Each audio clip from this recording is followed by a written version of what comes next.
हाँ ma'am. Yes.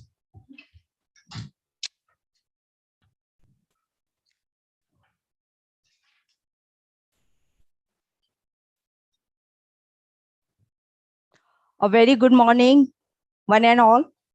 I, Professor Neeta Gaikwad, welcome you all to celebrate International Women's Day on 8th March 2022. College of Community Science, VNMKV Parbhani, and National Agriculture Higher Education Project, ICR, VNMKV Parbhani, is celebrating International Women's Day. So it is quite big happy moment for all of us that everybody is joined with enthusiasm and the happiness of and to appreciate the women's empowerment. I welcome today's program's chairperson, Dr. Ashok Dhawan sir, Honorable Vice Chancellor, VNMKV Parbhani, Chief Guests, Dr. Dharmaraj Gokhale, Director of Instruction and Dean, VNMKV Parbhani, Dr. Datta Prasad Vaskar, Director of Research, VNMKV Parbhani, Dr. Devrao Devaskar sir, Director of Extension, VNMKV Parbhani, Mrs. Deeparani Devatraj, Comptroller, VNMKV Parbhani, Dr. Dheeraj Kadam, Registrar, VNMKV Parbhani. And we have the guest of honors today, Dr. Tara Satyavati C, Project Coordinator, ICR, AICR People's Millet, Mandur, Jodhpur, Rajasthan, Dr. Gwendolyn Legrand, Co-Director, FIRA, Non-Profit Organization, France, Dr. Ornilo and Senior Research Scientist, Ukrainian Institute for Plant Variety Examination, Ukraine. And the most important is the key address who is going to give that Advocate Pradnya Tarekar, Mumbai High Court, Mumbai. I again welcome to Dr. Jaya Bangai, Associate Dean and Principal, College of Community Science, and the President of Women's Sexual Harassment Committee, VNMKV Parbhani, Dr. Gopal Shinde, Principal Investigator, NAHEP Caste, DFSRDA, VNMKV Parbhani. I also welcome all the students, dignitaries, all the professors, and all the farm women, those who are attending the program. Now, I request Dr. Jaya Bangale ma'am for her introductory remarks. Ma'am, please.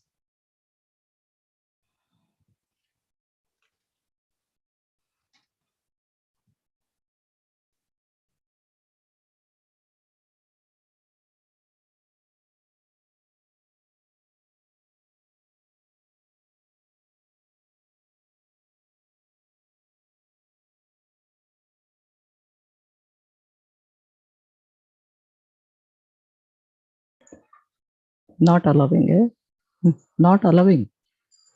Already done. Okay, thank you. Thank you all. Honorable Vice Chancellor, Dr.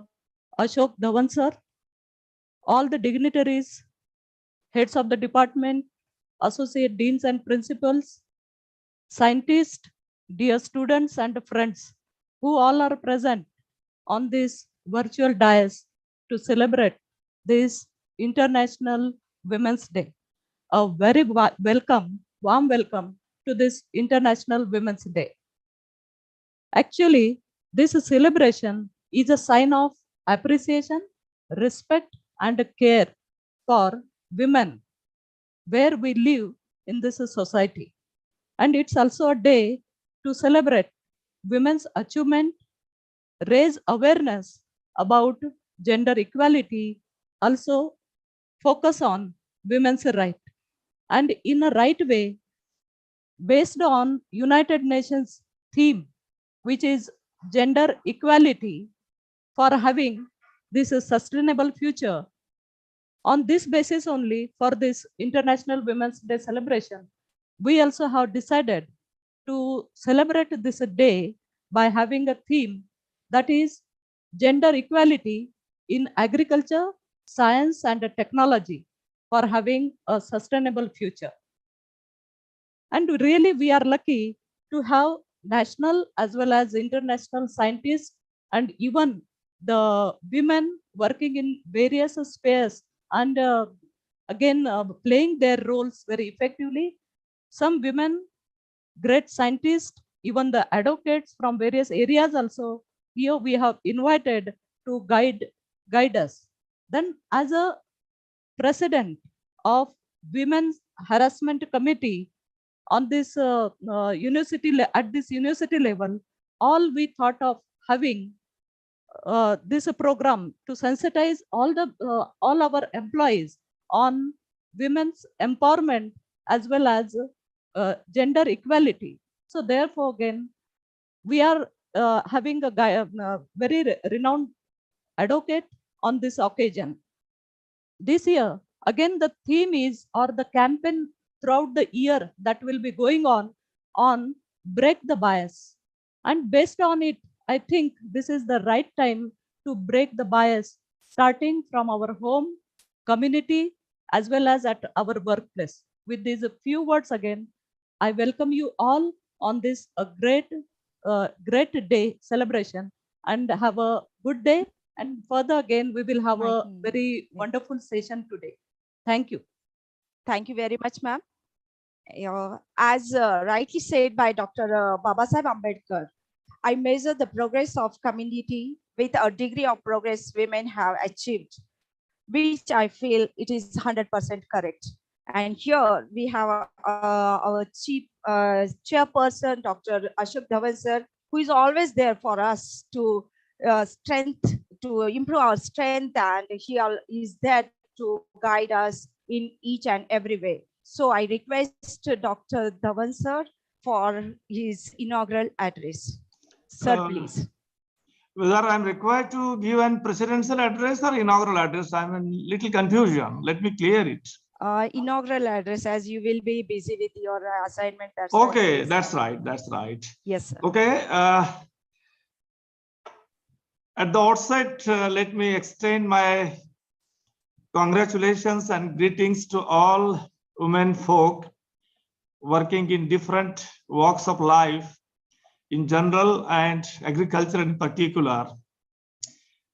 This is the occasion to acknowledge the contribution of women folk for the betterment of society, and it is in the right sense that this year's theme has been chosen as a gender equality today for sustainable tomorrow.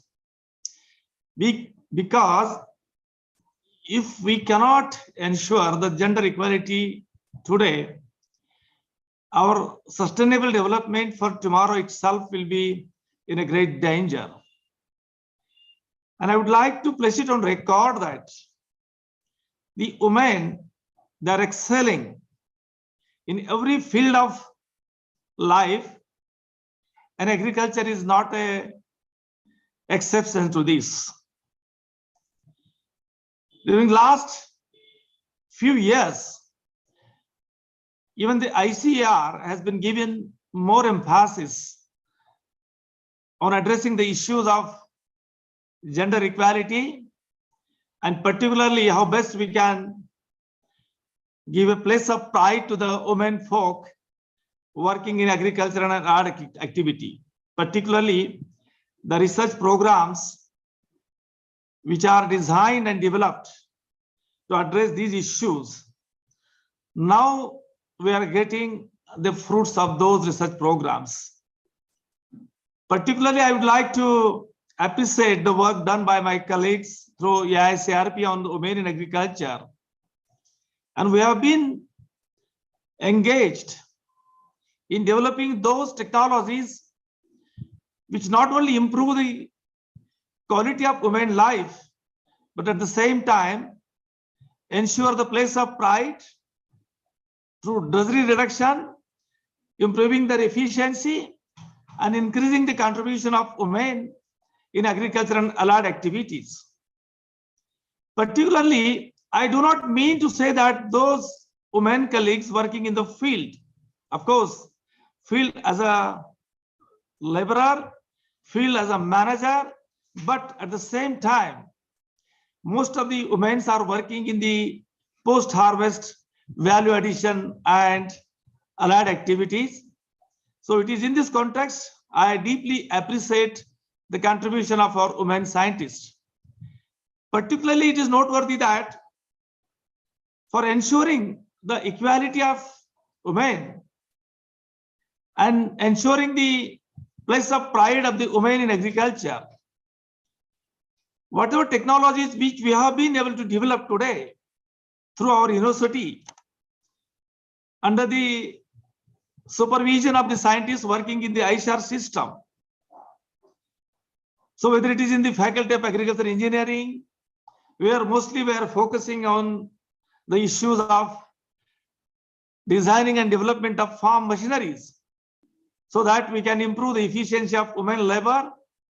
At the same time, we can improve the overall working environment. I appreciate the contribution by our women engineer scientist, Smita Solanki, who has been focusing her attention not only to improve the activities of the women in agriculture, but the tribal women, particularly. I had an opportunity to visit some of the tribal areas where she has gone right into the inroads in the tribal dominated region of the Maharashtra, and we have made our presence felt. Similarly, our scientists working in the Faculty of Home Science, or erstwhile Home Science, now Community Development, and Faculty of Agricultural Engineering, where mostly we are handling the issues of post-harvest value addition. Even the Faculty of Food Technology is not an exception to this. So through these 3-4 faculties, and of course, Agriculture faculty as a mother faculty of our university, we have been able to address these issues. I also particularly would like to mention here that during the last few years, the proportion of women scientists in our university in general, and even in Indian agriculture, it is relatively increasing as compared to few decades back. But it's not the end in itself. We have to go a long way. You know, the World Economic Forum, which publishes the Global Gender Gap Index every year. And if you go with the index of those one, it throws a light on the state of women in general. And I'm very sorry to point out that out of 156 countries, India ranks at 140th position. This is a very miserable position as far as the addressing of women issues is concerned. Even our neighboring countries like Sri Lanka, Nepal, Bhutan, they are relatively ahead of us as far as the women's position is concerned. If you look at the national scenario, of course, the contribution and the share of women workers, whether it's the government offices, whether it's the private sector, whether it's the manager positions, I find it that hardly at the topmost level, hardly 14% women are in a managerial cadre. So which throws a light on the fact that we have to go a long way. Of course, our Faculty of Community Sciences, Faculty of Agriculture, Faculty of Engineering, Faculty of Food Science Technology, they are relatively improving the status of women. But I'm very happy to note and to witness that even our comptroller is a woman officer. That's a pride for me. And she is very upright officer and very straightforward, discharging her duties with utmost integrity. That's my submission to this forum. But I'm not happy with the state of affairs at this position also. We have to go a long way. Particularly our KVK systems. The contribution of women scientists is also very noteworthy. They have been able to mobilize the women self-help group, and there is a clear visibility of the contribution of our women scientists. On this occasion, I compliment all my women colleagues, and I ensure that because The harassment at the workplace, the instances of harassment at the workplace, which really pains me too much. I'm a sensitive person, and the moment I come to know that something has happened like that, I do not waste even a single day to take the corrective measures. This speaks about our commitment to ensure the women's safety at workplace. Another observation that during Corona, the instances of domestic violence have increased. This is a very sorry state of affairs.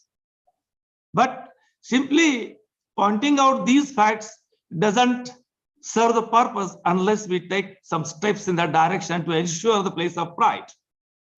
Even the share of property and joint ownership of the property, we have to go a long way, particularly in the process of decision making, whether it's in agriculture or whether it's in industry. I think the contribution of women has to be acknowledged with the due respect and regard to their contributions.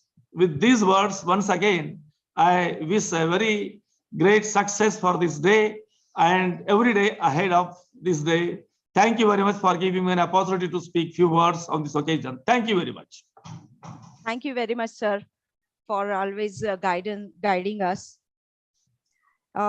Today is the day celebrates the achievements and the contribution of the women and girls in different spheres, as well spreads awareness about the women's empowerment and gender parity.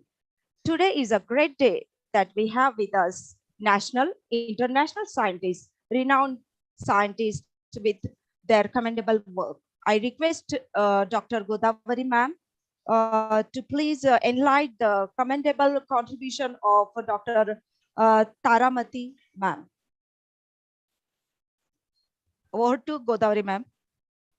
I hope I am clear and visible. Yes, yes, ma'am. Thank you, madam. Very good morning to all the dignitaries on the dais, all the participants from the different colleges, not only from the VNMKV, from the other universities too, all the national and international speakers. I would like to take this advantage to introduce Madam Tara Satyavati, and it is my honor and pride to read her biodata in brief. Madam Tara Satyavati, basically she is from Andhra Pradesh. She completed her BSc and MSc from the College of Agriculture, Bapatla campus, that is Acharya N.G. Ranga Agriculture University, Andhra Pradesh. Madam obtained her PhD in genetics from IRI New Delhi. And not only this, Madam made a victory one over the other by winning the gold medal during her UG, PG, and doctorate. Madam was not stopped here, but he was the topper in Agriculture Research Service examination, and her first posting at Soybean Research Center at Indore as a scientist in 1998. During 2006, she was selected as senior scientist position at Division of Genetics, IRI, New Delhi. In 2010, through direct selection, she became the principal scientist, and presently she is working as a project coordinator at ICAR, AICRP on Pearl Millet, Rajasthan. And since from 2017, she is a leader of Pearl Millet Group. And on this scientific path, her research was mainly focused on the quality parameters in rice. She made a major contribution in, she made the hybridization possible in Brassica species. Then she developed the national test guidelines, then reference varieties for dust testing in soybean, use of marker technologies like AFLP, SSRs in deciphering the diversity in soybean, identifications of different QTLs for seed pod permeability, breeding for the bold seeded soybean with improved seed germination. And during his, Madam has developed 2 hybrids and 3 varieties. She has developed and identified the high grain iron and zinc pearl millet lines, which we call as a biofortified pearl millets. And she developed a genetic stock for high lysine, high tryptophan, white grain pearl millet lines, and which are preferable in food industry.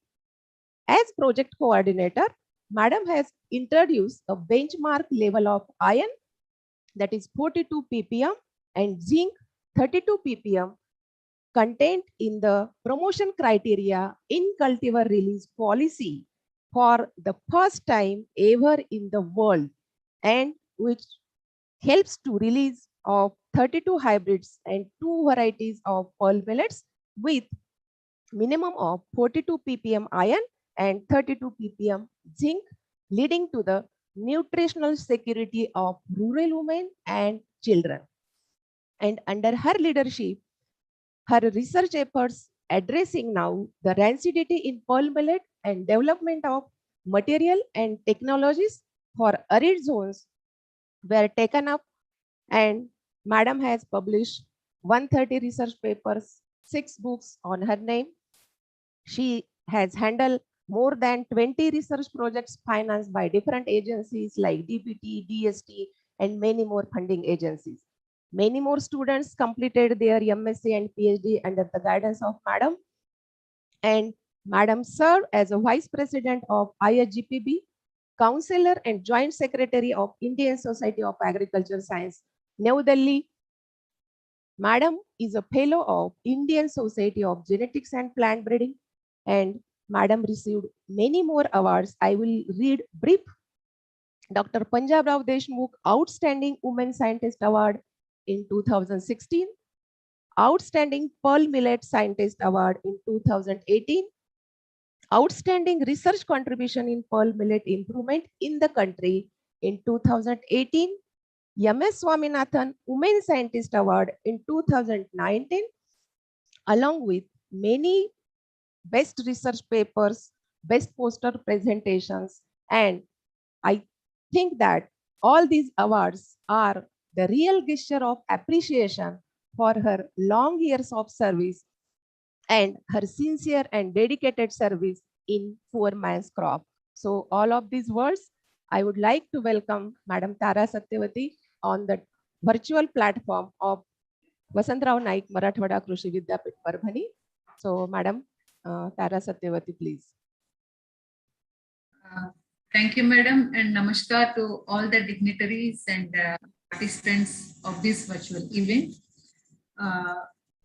Most Honorable Vice Chancellor of this university, Dr. Ashok Dhawanji, then the Chief Guest, Dr. Dharamraj Gokhleji, Dr. D.P. Vaskarji, Dr. Devrav Devsattarji, Ms. Deeparani Devatarji, then Registrar Dr. Dheeraj Kadam, and my fellow guests of honor, and also the keynote address speaker, Advocate Pradnya Talekar, and the organizers. A very good morning to you all, and I'm overwhelmed with this generous introduction by Madam Godavari. I really thank you all for this opportunity given to me. In continuation to what the Honorable Vice Chancellor was speaking about the International Women's Day and empowering women, I would like to put some points I feel that which are essential for empowerment of women. And since I'm coming from the field of agriculture, I would like to bring out the issues we face in agriculture. I'm not speaking of the women farmers. I'm speaking of the women professionals who are engaged in agriculture. It is not easy for a woman to stand on an equal platform with the fellow men. I'm starting with this. How? Because when a woman, after a girl comes from her high school education, joins the college, then enters a profession, by the time she would be 20 plus, maybe around 22, 23. And in India, this is the age where the parents see that the girl is getting married.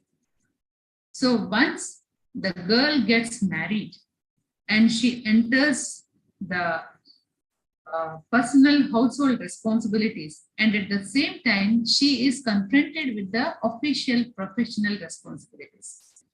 That is the time a girl or a lady is torn between the personal and the professional responsibilities. And the demands from both the sides are very high.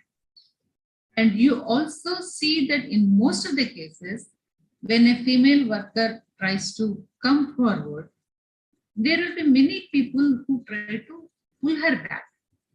And the foremost thing we see in such cases is abuse. The first thing any person will try to pull back a female is character assassination. So, my friends, all those female colleagues who are sitting out there, never ever get distracted by this character assassination, because this is a very common issue we see in all the levels, at all the platforms, when a female worker is going ahead, that which is not tolerated. At the same time, I'm not telling it as a generalized statement, but it is generally observed. And I'm not pointing out any male colleague here. So here, when a woman enters a professional life, she has to be very confident. And there is no better ornament than the confidence that is there in a female. So always try to nurture your confidence. I'm not telling you should go for overconfidence, but you should have that particular self-confidence in you, which will drive you through the problems at the personal level and the professional level. At the personal level, at the age of 25 to 30, generally in our country, we see that the females have to undergo the family responsibility. Like you have to go for the family expansion. Once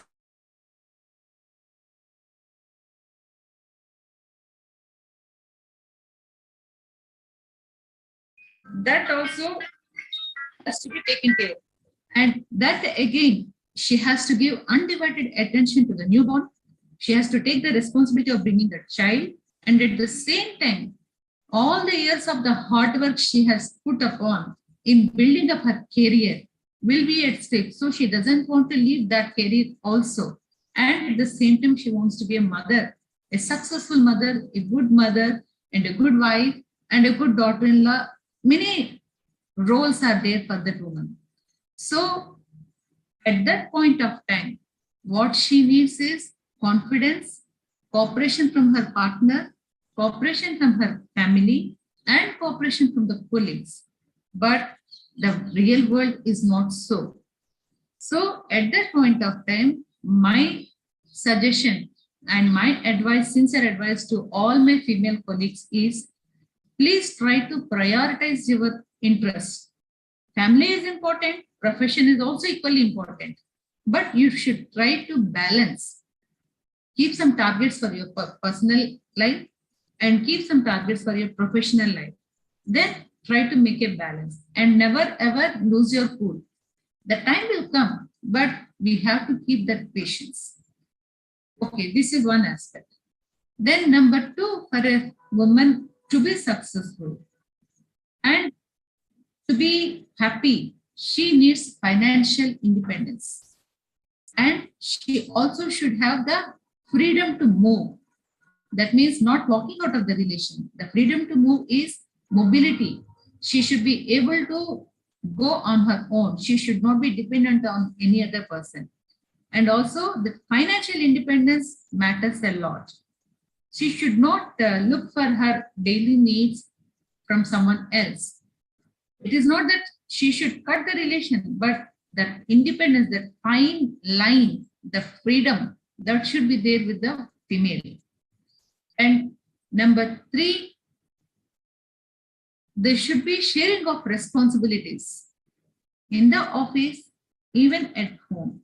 So she should build the surroundings and environment in which she is performing, that her family and partner should willingly help her, and even the colleagues should be able to cooperate openly with her. And if a woman has to stand in a position where she is, she has to toil double the time compared to a man. I'm not underrating nor overestimating the role of either of the individuals, but this is the practical situation presently faced by most of the women in their professional roles.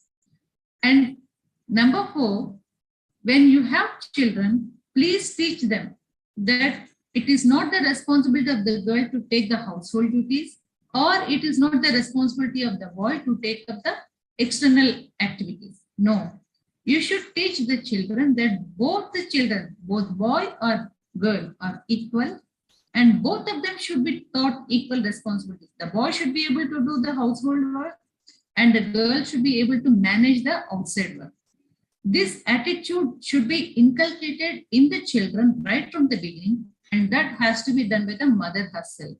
Even the father also will do, but it is the major responsibility of the mother, because whatever the mother is doing, the child observes very closely, and she is the very closest environment she can provide for a child.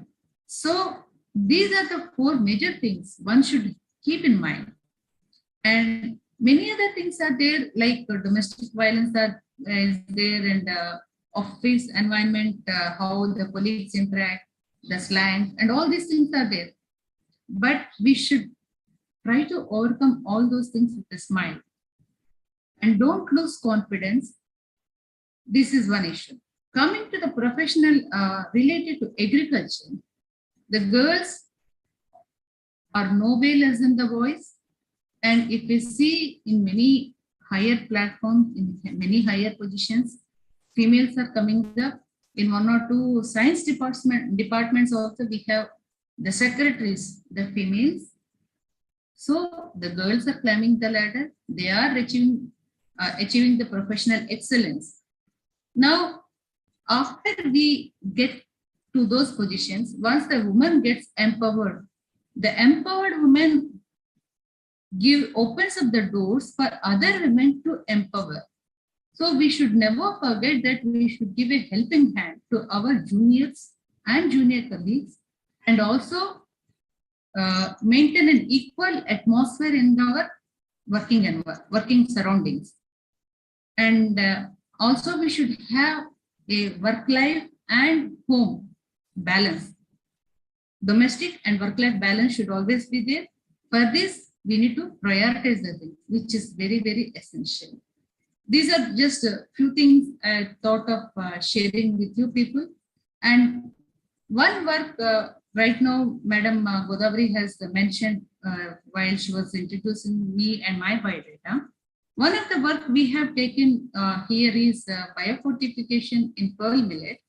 This is a crop which has a high amount of micronutrients like iron and zinc. And we know very well that in our country, anemia is a very big issue, because as the girls grow up into young ladies, and when the ladies turn into women and give birth to babies, there is a huge amount of loss of blood. And for this, we need essential and sufficient quantities of iron and zinc in our diets. And pearl millet is one of the best crop, best millet grain available, wherein you have high amounts of iron and zinc. So in order to see that whoever consumed this pearl millet, we thought we should see whatever varieties or hybrids are coming through our system. They are having enough quantity of iron and zinc, and that is how we came up with this benchmarking system of iron and zinc in our promotional policy. And we have ensured that minimum 42 ppm iron is there and 32 ppm zinc is there, and whatever the hybrids are coming up, they are having this much quantity minimum.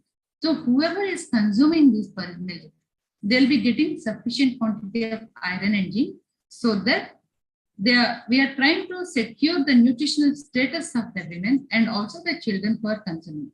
So this is a little attempt from our side to promote the nutritional status of the women and the children who are the future of this country.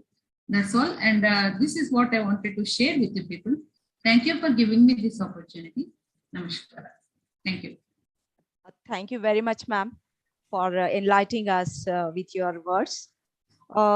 One thing is very important, why to celebrate this International Women's Day. A few things are in my mind, so I want to enlighten that to identifying and celebrating and increasing the visibility of the women's achievements, strategic collaboration based on the foundation of shared purpose, trust, and appreciation. Then worldwide awareness raising via meaningful narrative, resources, and activities can help combat gender bias and discrimination to accelerate the gender parity. So these are the things which we have to remember whole year, not only the today as we are celebrating International Women's Day. So now it is our great pleasure that we have with us international scientists too. So I request Dr. Gopal Shinde sir to introduce all the international scientists. Sir, please.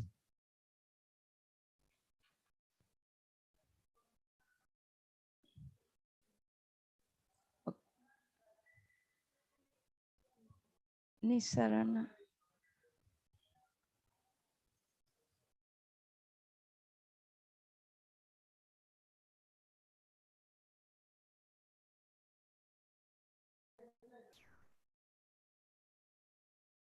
Sir, unmute yourself. Shinde sir.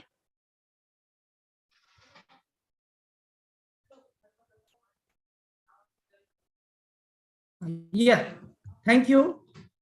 Thank you, Yes, sir. Dr. Neeta Gaikwad, for joining me. Yes. A very warm welcome, and wish you a very happy International Women's Day on the event of this. I am very much glad to have various personalities from international domain who are working very nicely, and we say the alpha women of this oral world, from which I am very much proud to say that one of the eminent scientists who is working as alumni of this Vasantrao Naik Marathwada Agriculture University, Honorable respected Chairman of this today's function, Dr. Ashok Dhawan sir, Honorable respected Dean and Director of Instruction, Dr.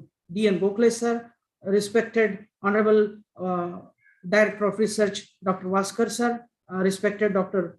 D.B. Devsarkar sir, Director of Extension, all eminent professor heads, associate dean and principal, respected controller Madam Deepa Rani Devatraj Madam, and various all dignitaries who are in the dais. I am into the very harsh domain to say one of the representative as alumni of this institute, who is an ambassador, a glorious woman from this campus, Dr. Aparna Phalke, who is working in NASA. NASA is the one of the proudful international domain where the National Aeronautics and the Space Administration, where severe based this NASA Marshall Space Flight Center, which is established at Huntsville, Alabama, USA.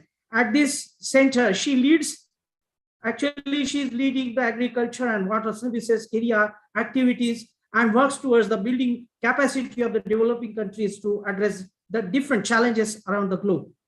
The climate change, food security, and all those satellite data. The satellite communication is a very much proudful work, which is being now handled by Dr. Aparna. Her research focuses on developing remote sensing methods to better understand how humans you can use it in the land sector. Being an agriculturist activities, she is having a machine learning econometric models for the entire farming society of the globe, and she is leading as one of the leading scientists and she had completed bachelor's degree from College of Agriculture Engineering, Vasantrao Naik Marathwada Agriculture University. She did M.Tech from in irrigation and drainage engineering from Rahul University, and she is now she completed her Master of Engineering in Remote Sensing at AIT Bangkok, Thailand. After that, she started working in research in the Food and Agriculture Organizations of United Nations, Bangkok, for 1 year. She was offered as a NASA research-funded candidate for the PhD program. She completed her PhD in Nelson's Institute of University of Wisconsin, Madison, USA. In her PhD research work, she studied a global security and the policies implications on the agricultural land through a planetary scale of the satellite data using artificial intelligence and the development of different algorithms and the geometry and the modelings, computing modelings.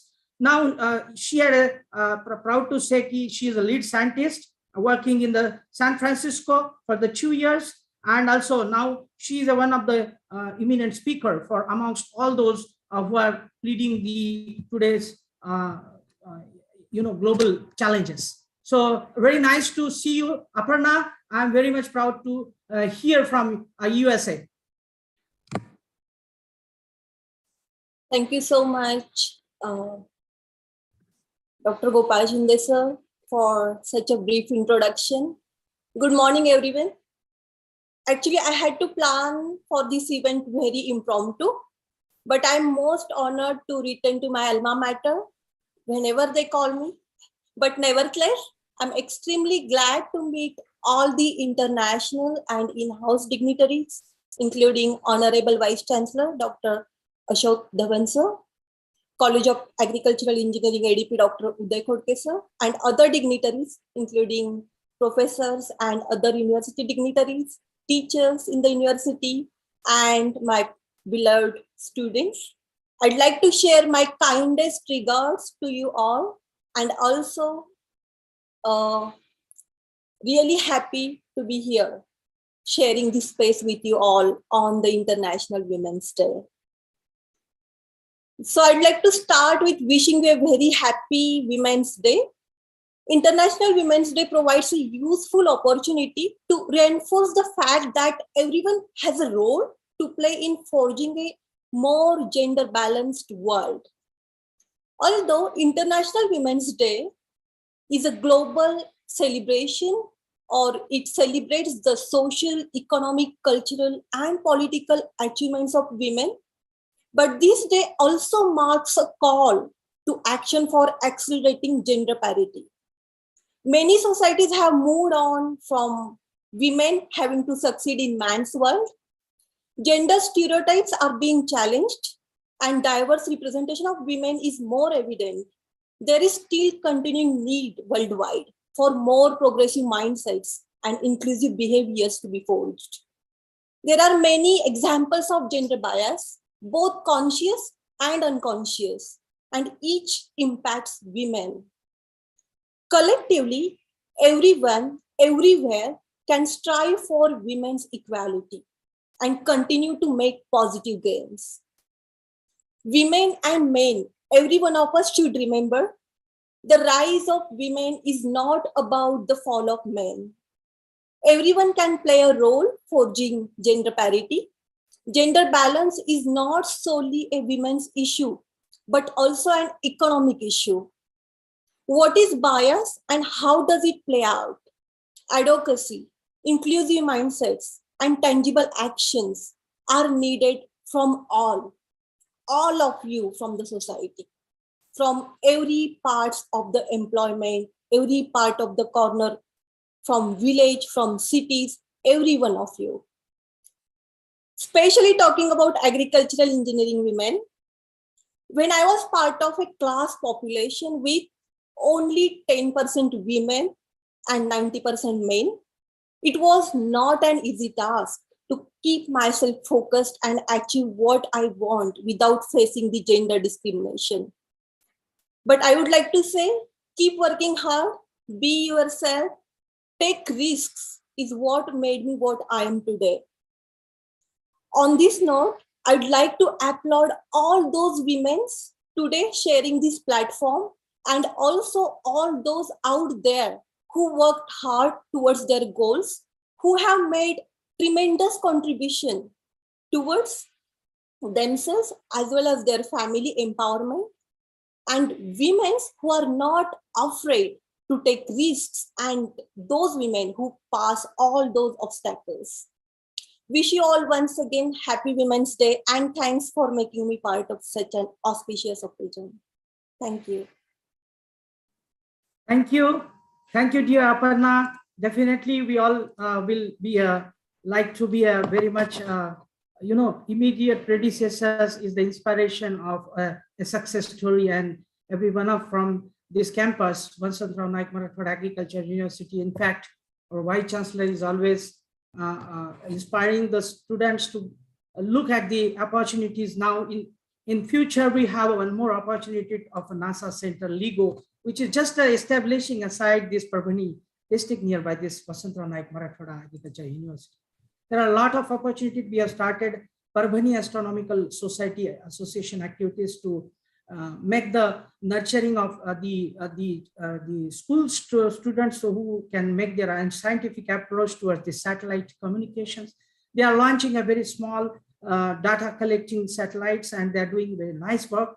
And very proud to see you in this campus frequently for guiding them all. And we'll be looking forward your all kinds of communication network to get them lead in such an era where you are one of the proudful, glorious woman, alpha woman of this campus. So thank you, Aparna. And now I like to just make a join of one of the eminent speaker from Canada.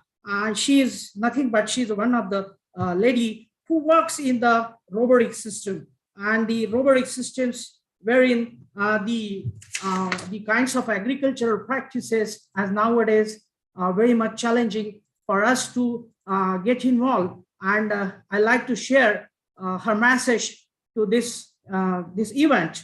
She's especially given thanks to Honorable Vice Chancellor Dr. Ashok Dhawan sir, Dr. Dharmaraj Gokhale sir, Dr. Datta Prasad Vaskar sir, Dr. D.B. Devsarkar sir, Comptroller Ma'am Devatraj, Dr. Jaya Bangale Madam, who has organized this program and event, and along with her, Dr. Godavari Pawar and Dinita Gaikwad. So I'm just playing this message from Erika.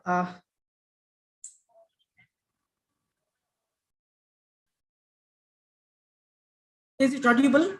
No, sir, it's not audible. Okay. Please see the sound. Just a minute. Yes, sir.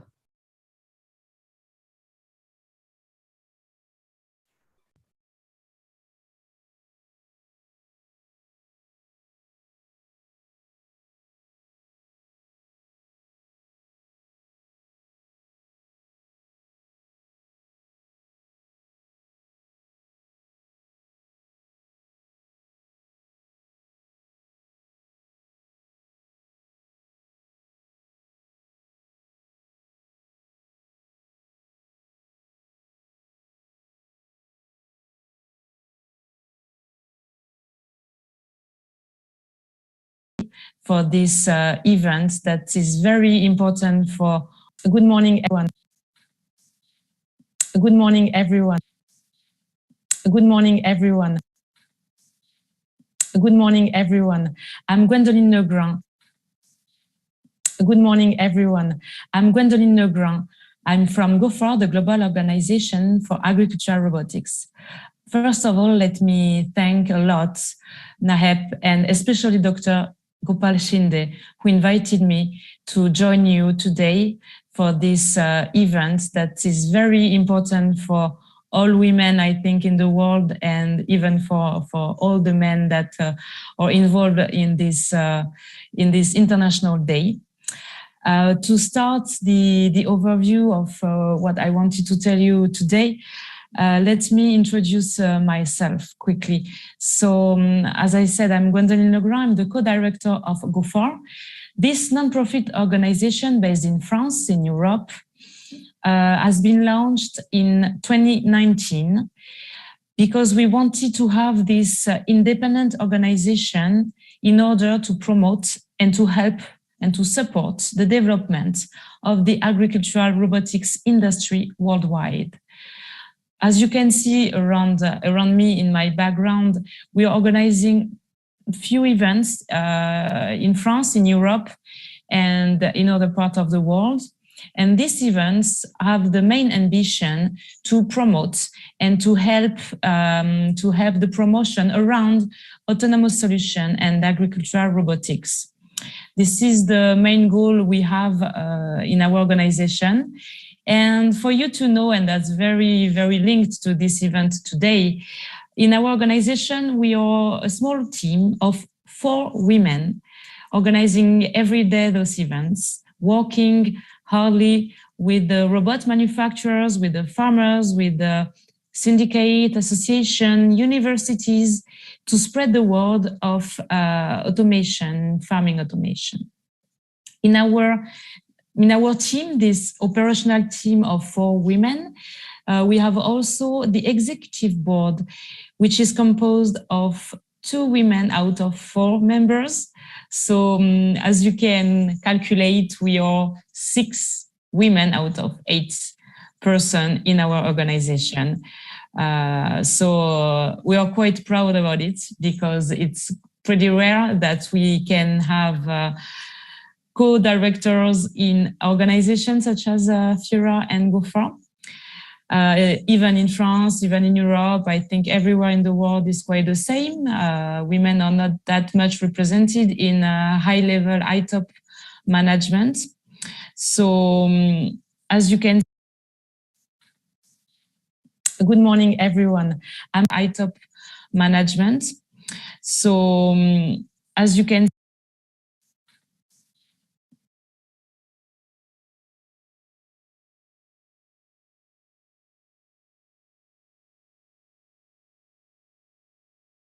And another message from the nation where the now a country is facing the problem. The country, Ukraine, where the professor Natalia Orlenko, she is a senior scientist. She's a senior scientist in the agriculture field, where the Ukrainian Institute in Kharkov, the National Agriculture University Kharkov, wherein she's working as one of the leading scientists, and she works for the plant variety examination in Ukraine. Now, being a participative this moment, she's facing the bombs from Russia at Ukraine, where the Kyiv is one of the city where the attacks and the war situation is going on. But even then, she sent us a message.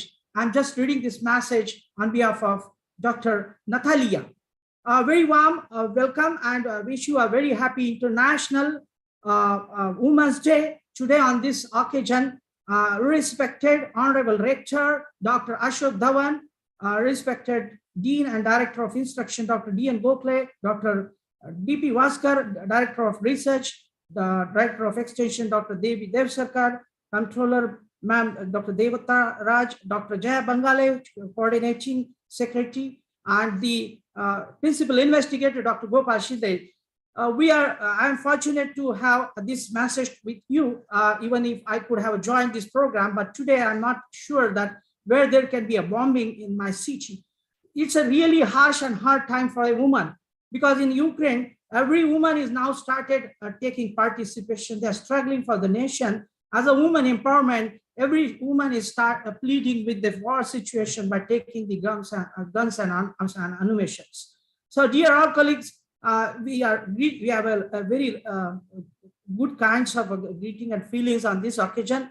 We are very much fortunate to see that agriculture, women in agriculture will definitely develop a mankind where the woman is pleading towards the increase in the economy of every nation. India is fortunate, and we are very luckiest to have connections and very much affectionate familiar relations with the Indian women, and particularly the families from India. Why is the mankind fascinated with this taking of another life in such a situation? Very much deeply evolved beyond the deep-rooted desire, as the war situations makes us a fear. Even then, the women are only there to make these all Ukrainian citizens to be in the confident that everything will be at the end of a very good manner, that if he is on peaceful and happy end of the situation. But however, we are having the different kinds of mindset situations. Russians versus Ukrainian is just not a part of fighting with as an enemy, but I'm feeling that the Indian people, they are very much harsh and giving us a very mankind support. On this occasion, the women from India have given me an opportunity to work to make the expression of my feeling for this International Women's Day. So India is one of the biggest country in the world, and we found that a great support from India, which is very important to us. I'm working at the Ukrainian Institute of Plant Variety and Examination. Our goal is to protect breeders' right. We want to protect. We do not want fighting, and the kinds of all those likelihood who needs a job, not a war. So I'm a woman for the not for the war, but I'm woman for the agriculture. And the Ukrainian history, if you look at Ukrainian never start this war. They never initiated, rather they have not given any initial symptoms of this war. Hope that this entire thing will end with the peace, and every woman will be safe at her home and will enjoy the rights of the woman. On this occasion, I'm really having a harsh to join with you, and I will definitely come to India if I will be alive, and I will be very much harsh to work with the Indian women in agriculture. My kind regards and best wishes on the occasion of International Women's Day. Thank you very much. So this was the message from Olenko Natalia. She is already started with us working in the Erasmus project, and we found that her pleasure all activities we have initiated for development of the different computing computational models. We have still one more presentation from Erika Evans, and that message I can just pass on after at the end of this session. So thank you one and all. I will hand over it to the next presenter. I will hand over to Dr. Neeta Gaikwad. Yeah, thank you very much, sir. Sorry to interrupt you, ma'am. Chinde sir, please stop sharing yours. Yeah, I stopped my Yes. Thank you very much, sir. As we know that females are the most beautiful, gorgeous creatures on the earth. And I think that we are gorgeous with intellectual properties too. So as per the Margaret Thatcher, she said that I have chosen to no longer be apologetic for my femaleness and my femininity. And I want to be respected in all of my femaleness because I deserve to be. So that femaleness and feminism is one of the most important factors on the world. And we have to accept and respect the feminism and femaleness. Now, I would like to introduce Advocate Pradnya Talekar, who is the main speaker of this today's auspicious function. So Dr. Advocate Pradnya Talekar is a very enthusiastic, dynamic advocate with a vast knowledge of Constitution of India.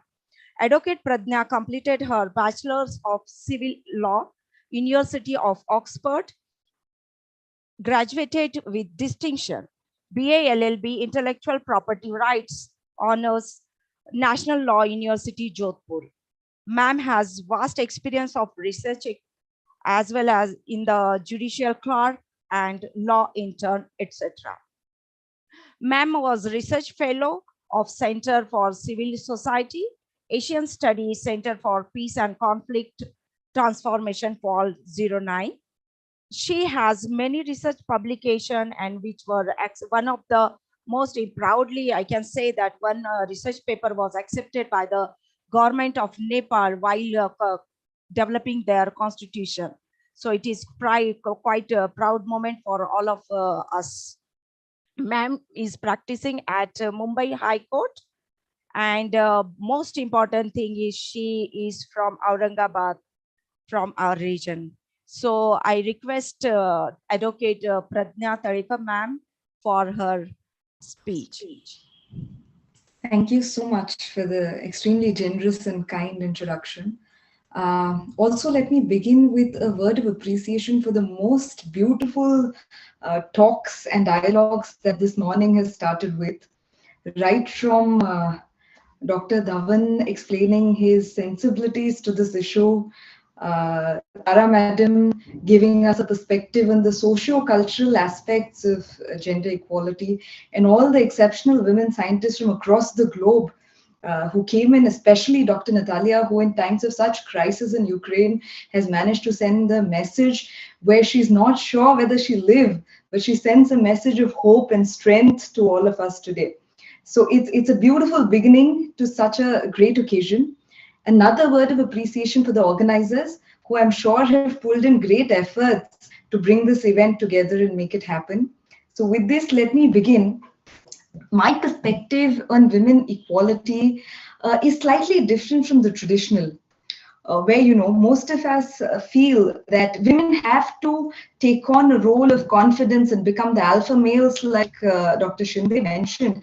And that's very true. In a situation of crisis, a woman has to break her barriers and go beyond the natural sense to show strength to the world. But I feel that each person amongst us, be it male or female, we have a sense of femininity and we have a sense of masculinity within us. We don't have to change it. We don't have to become or imitate somebody else for a show of strength. What we need is to recognize and acknowledge the femininity when it needs and the masculinity when it is needed in different spheres, in different ways. What Indian mythology also supports, the Shiva Shakti. Each one of us is adorned with all of these attributes. And what we need to recognize, especially in the professional sphere, is to look at things in a gender neutral way. It doesn't matter whether somebody is a man or a woman. What matters is what they're willing to contribute to the society. What matters is what they're willing to do with their time and effort here. So with that, let us, without further ado, let's go to the topic straight away. I have prepared some slides which Dr. Bangale Madam said that we'd be able to share about how to address women's safety issues. The women's safety is very critical because, you know, when we talk about equality, equality cannot be reached if there is no safety. That is the first basic goal and the first obstacle that we need to move beyond. And we've seen after a lot of struggle of almost 16 years that we were able to legislate the POSH Act, Prevention of Sexual Harassment at Workplace, in 2013. The rules are also in place. But we've seen that despite all of this, not much implementation in the true spirit has happened. If we can go to the second slide, please, Madam. So where is the genesis of the law on women's safety? The Constitution itself guarantees safety to one and all. Article 21 is the right to life to everybody. It does not distinguish whether you're a man or a woman. Similarly, Article 14-15 talks about no discrimination policy, equality before law. This also means positive differentiation where required. So Article 15 talks about reservations. It also talks about other differentiations and inequalities not being made other than gender. IPC, the Indian Penal Code, deals with the offenses regarding women's safety. In 2013, it underwent a massive amendment which brought about certain offenses like voyeurism, stalking, sexual harassment with high levels of penalties in the IPC. The POSH Act and rules were introduced in the year 2013, which mandates all the workplaces with 10 or more employees, whether ad hoc or permanent in nature, to have a clear system of grievance redressal. We'll go into that in detail in slides to come. This all began, the sexual harassment movement in a way began with the Vishakha judgment in 1997. Prior to that, there were some judgments, but there were no clear guidelines that the Supreme Court ever gave. In 97, finally, the Supreme Court gave guidelines as to what needs to happen for every workspace to become a safe sphere or a safe zone for the women working or women who come in as clients in the workplace. But those guidelines took 16 long years to be implemented in the POSH Act and rules, to actually not even be implemented, to be made justiciable or enforceable. For it to be implemented fully, we are still in the process. And many organizations have their internal guidelines and codes, which may go to a status which is higher than the requirements of the POSH Act. If you can move to the third slide. So what is sexual harassment? You know, all of us have a certain perspective on this. Does it need to be in any way physical? Is a physical contact necessary for something to be sexual harassment? Surely not. So the courts have, the statute itself is wide enough, but the judgments which interpret what is the tenor and what is the ambit of sexual harassment have been extremely wide. And they say even a remark which has undertones of sexuality or a non-verbal, sometimes not only physical and verbal, but a non-verbal gesture as well, which may put a woman in an uncomfortable position where she feels that she is either being sidelined or in any way harassed, made uncomfortable with an undertone of sexuality. That itself is sufficient for it to come within the purview of sexual harassment. In the next slide, we see that the Delhi High Court, much prior, ma'am, can we go to the next slide?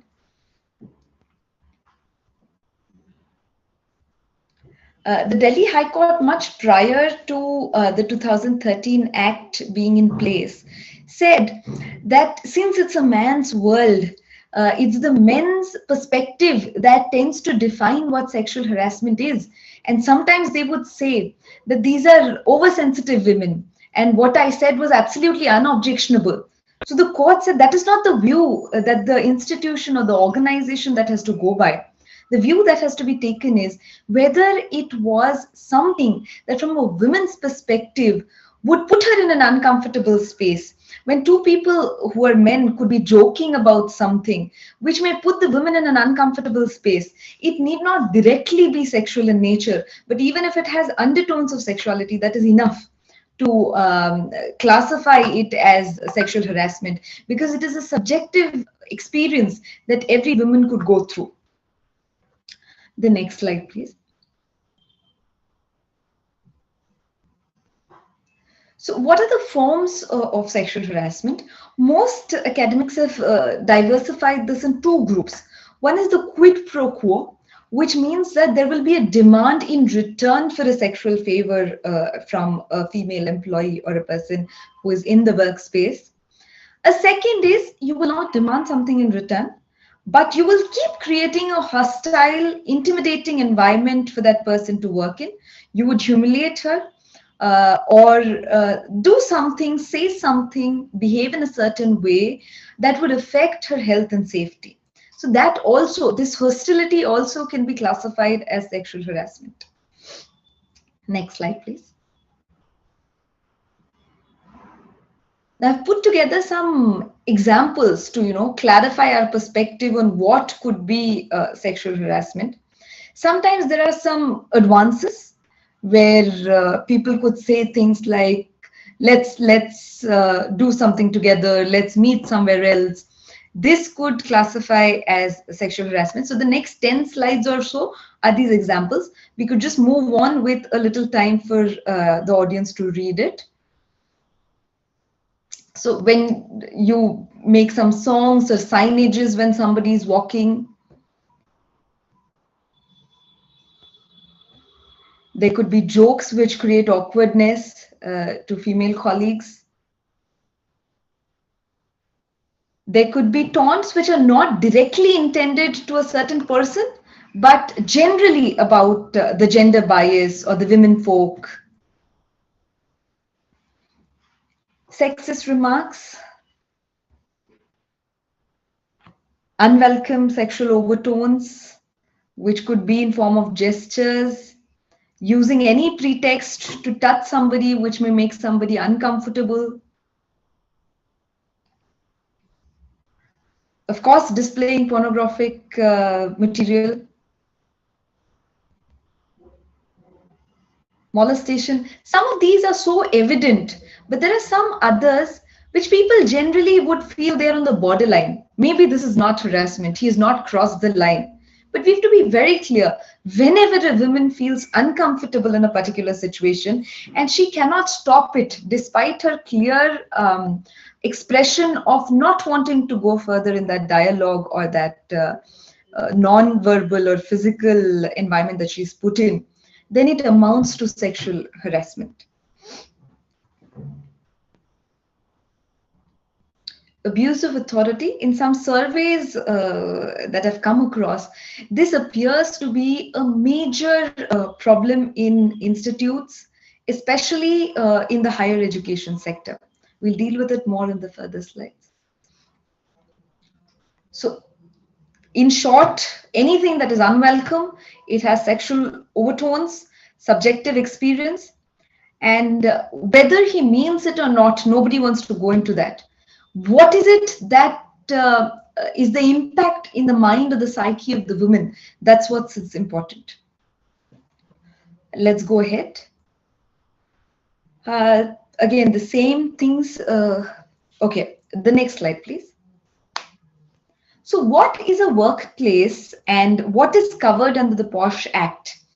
Any organization, even a small branch of a certain organization, which has 10 or more people, whether it's a government organization, it's a non-government organization, it's a private space, whether the employment style is organized or unorganized.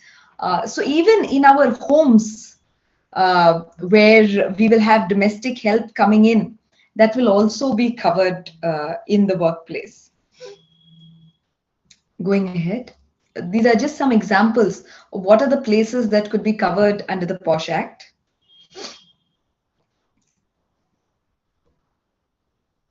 So when we say that sexual harassment at workplace can be an offense under the POSH Act, what is the workplace? Is it only the physical space of the office?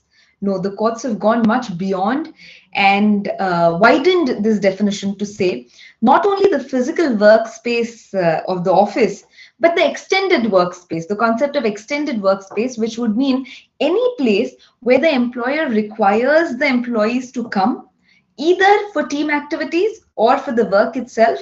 If you're asked to go to a third party office, or the commute that is organized by the employer, or off-sites where team building activities could happen, or if somebody calls a meeting at the residence, anything that shows that this is for work that the person had to attend, then that would come within the concept of extended. Could we just go back to the earlier slide for a moment?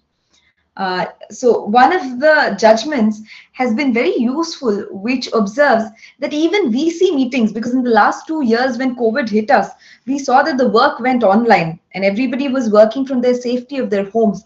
But even then they were not entirely safe because verbal dialogues could always happen. Signage, making somebody feel uncomfortable over video conferencing was still a possibility. So there were observations in a judgment which said that the workspace is not limited to the office itself.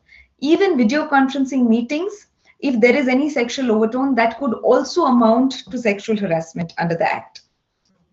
Next slide, please. Now, who is an aggrieved woman? Because we say sexual harassment at workplace, the immediate understanding is it has to be an employee or somebody attached to the organization. Of course, an attachment is required under the statute, but somebody who's visiting even for one single occasion, maybe somebody who's delivering milk and it happens to be a woman, that person would also be categorized as an aggrieved woman if she has an incident that she wants to report.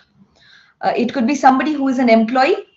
The employees need not necessarily be a regular permanent employee. It could be a temporary ad hoc daily wager. It could be somebody who works for a remuneration or who has come to conduct a class, a session on a voluntary basis. It could be somebody who's employed directly or employed through an agent, a contract worker, a probationer, a trainee, even an intern, a domestic worker, even a student working, studying in the college or the university, somebody who is just visiting. Everybody who happens to be there and who's a woman can be classified as an aggrieved woman. What we should note here is that the act is certainly not gender neutral. It only covers incidents against women. The next slide, please. Now, what is the ICC or the LCC? ICC is the Internal Complaints Committee. LCC is the Local Complaints Committee.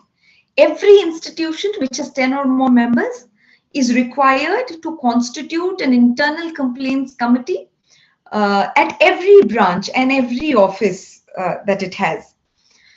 Places which do not have more than 10 employees, what happens to grievances of those employees? Do they have no platform? Certainly not. They have a platform of approaching the Local Complaints Committee, which is constituted by the government at the district level. Now, we'll go into the details of these bodies in the next slides, but the term that these committees have is for 3 years. They have many functions. The function is not only to look into the complaints, but firstly, to be very aware of what their duties, responsibilities are, what the rights of women folk are, and then use this platform to sensitize everybody, to have awareness programs for the people, and then whenever a complaint is there, to inquire into it using all the powers. So the power is so wide with the ICC or the LCC. They have the powers of the civil court. They can summon people as witnesses. They can take in evidence as a civil court would. And for this reason particularly, it is important to be aware, what are the powers of the civil court? What is it that I can do if I give a summon and a witness doesn't come? What is it that I can do? Can I compel the witness to come? Yes, certainly, because the ICC has the powers of a civil court. The next slide, please. So how to constitute the ICC? For all the different colleges, administrations who are attending, this may be, most places would have an ICC, I'm assuming, but it's important to check whether the ICC that is constituted is in accord with the law or not. So the chairperson is required to be a woman who is working at a senior level as an employee. 2 members could be any employees, best if they're women, or at least they're committed to the cause of the women and who have some amount of legal knowledge or experience in the social fields. And the last member is required to be an external member, either an NGO or any organization which is committed to the cause of the women. At least 50% of these 4 people should be women. And like we mentioned earlier, even if it is a branch office, a different ICC is required. Now, ICC has to be constituted through a written order. It cannot be an oral order. So there is clarity as to who the chairman is, who the members are, and what their duties and responsibilities are. The next slide, please.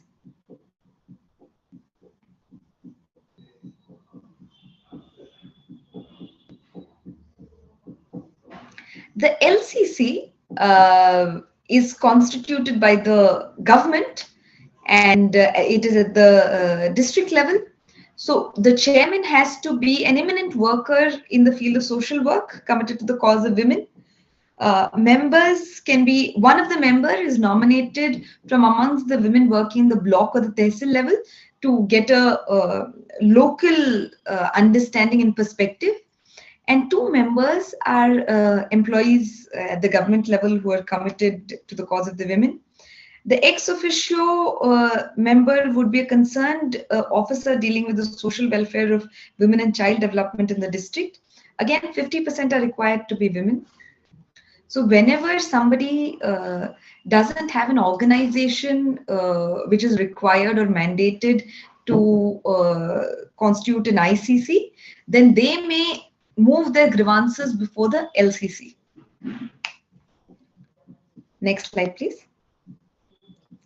What is required from both these committees? Firstly, they themselves must understand the law. They should know why they are constituted, what is their duty. They must be aware of the organization's service rules. What are the disciplinary actions that can be recommended if there is a complaint that is forwarded to us? They must know the POSH Act and the rules. They must understand and be sensitive to gender equality. They should be able to gather and record all the information, should have a very disciplined way of recording information, because it is a quasi-judicial inquiry which can be challenged and appealed before the tribunal. Even if you know everything, but it is not recorded properly in the way of issues and arguments from both sides and the final concluding decision, then it may not stand the test of appeal. It is necessary to formulate interview questions.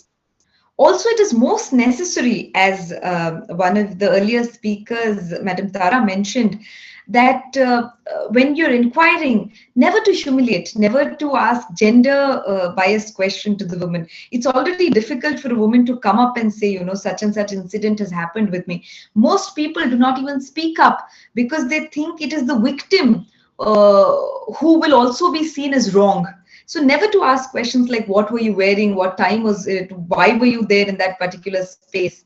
It's important to be empathetic, to be sensitive, and to understand things, to go to the root of the matter, but without asking questions which will further intimidate or make the woman uncomfortable.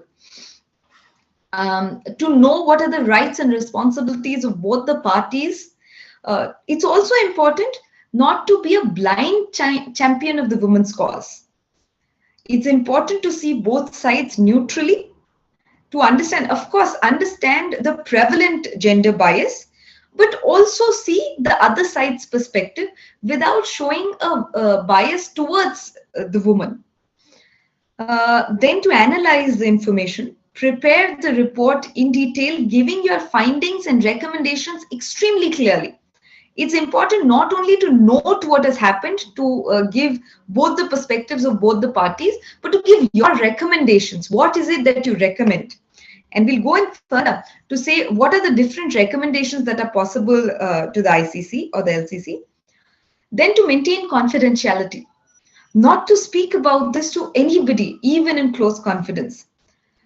We see that even RTI Act, the Right to Information Act, excludes the sexual harassment complaints in the institutions. So it is important to understand what is the level of confidentiality that the law expects. And lastly, be impartial without any sense of retaliation. Even if it is the complaint is against a close friend, a colleague who is dear to you, it's important because law has put this faith in you that you can act not in your personal capacity, but in the capacity of this complaint committee, which will be neutral. And your approach has to be clinical. It cannot be subjective. Next slide, please. This is a very, very important aspect. The law has crucified timelines in such a way that this becomes a fruitful exercise. If a complaint is given and nothing happens on it for years together, no woman again would find the strength in her to file another complaint. Therefore, the Act recognizes this and gives very clear timelines. So whenever an incident happens with somebody, it is important to report the same within 3 months. If it is a series of incidents, then 3 months from the last incident. What happens if it is more than 3 months? The committee can, by reasons, give a further time for receiving a complaint, and delay can be condoned for up to 3 months. Older complaints are not allowed to be registered for the fear that they may not be accurate, or if evidence gathering may be an impossibility in incidents that are very old. What happens after the complaint is submitted? Within 7 days of receipt of the copy of the complaint, the ICC or the LCC has to issue notice to the other side, because this is not a one-sided inquiry. And when the other side comes before the ICC, time can be given to give their say, to give their materials that they are relying on to, if they're pleading guilty, that is one thing. But if they are going to dispute it, time must be given to them as well. Even to the complainant, she need not give the entire evidence immediately along with the complaint. If she can, very well. If she cannot, then further time can be given by the committee for her to give her side of evidence. The completion of the inquiry is necessary within 90 days of receipt of the complaint. After completion of the inquiry, within 10 days, a report has to be submitted. If it is the ICC, to the employer, if it is the LCC, to the district officer. And once this inquiry report is received by the employer or the district officer, within 60 days, some implementation has to be there. If implementation is not there, within 90 days, an appeal can be taken to the tribunal. What is the tribunal? The tribunal is notified by different state governments as to which court will act as tribunal. So in Bombay, it is the Industrial Tribunal, which acts as an appellate authority for POSH Act. Can we move to the next slide?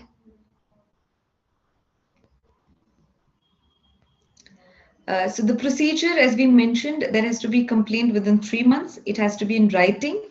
If you orally mention something, even to the ICC chairman, it will not amount to a complaint. It is necessary that it is penned down, and with as much accuracy as is possible. It is a requirement of the law that 6 copies be given, and you must give the name of who the offender is, and specific details of the incident of the harassment. And if it is possible, to give the supporting documents and names and details of witnesses along with the complaint itself. If not, it can always be supported at a later stage with the permission of the committee. The next slide deals with who can file the complaint. Yes, it is the aggrieved woman. I'm sorry, maybe we've missed that slide. We'll go with this first. So what is the importance of ICC? We'll see in some judgments further that courts have generally shown judicial restraint in dealing with the findings of the ICC. Courts have said that the Act has given so much power to the ICC or the LCC, and it is a fact-finding committee which has at its hand all the evidence. So we cannot replace our view with their views. And therefore, it is important for the ICC or the LCC to understand the kind of onerous duty that is put on them by the statute, along with the wide power that they have. And because it is time bound, it is a very effective procedure. The committee is also empowered to give some interim reliefs. What are the kinds of interim reliefs? That carves out 3 things. One, they say you can permit transfer of the employee from one post to another, so that she's not in an uncomfortable space reporting to the same supervisor against whom she may have filed a complaint, or to be along with the peers who are now aware of her being a victim. And if she feels uncomfortable, that transfer could be permitted. Second interim relief that is permissible is a leave for not more than 90 days, over and above the leaves that a woman could be entitled to in her job. And then to make her report to some other person other than the person against whom she has filed a complaint, so that he's not responsible for writing her confidential reports, who may in any way threaten her. What are the final reliefs or recommendations that the ICC or the LCC could recommend? They could recommend penalties in the nature of dismissal, suspension, withdrawal of increments, stopping of promotions, all the disciplinary penalties that are possible in the service rules, all of them could be recommended by the ICC or the LCC to the employer or the district officer. And along with that, a compensation amount could be determined by the ICC. What are the factors for determining the compensation amount and who pays this and who is it given to? So the idea is that a victim suffers a lot, not only mentally, but also in her career progression, she could have suffered because of these threats of sexual harassment and these incidents. So a compensation amount could be given to the victim and could be recovered from the offender. What are the factors to be considered? One of the factors is the mental agony that the victim has gone through, the loss of career progression that she has gone through. Another interesting factor that is seen is the status and the income of the offender. So if he comes from a lower strata, then the committee must tune the compensation in a way that comes from and is understandable from his income levels.